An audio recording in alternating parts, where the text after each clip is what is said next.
How to add a calendar month widget to the home screen on the Samsung Galaxy S24 series.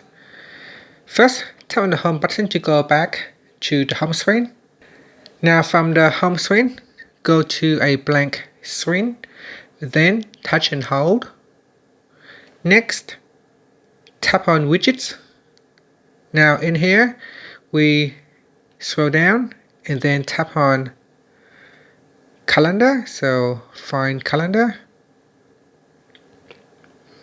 Here it is. So we open up calendar. That will expand the widgets.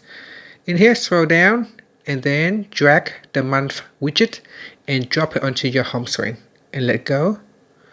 In here, you can readjust the size of your widget. You can make the widget shorter or longer, and then simply just tap on the back key. And that's it. So that is how you can add the calendar month widget to your home screen. You can also touch and hold on that and then tap on settings. In settings, you can customize your widget. You can choose to show or hide handwriting in the widget. You can change the background of your widget, and you can also change the transparency of your calendar widget. And that's it.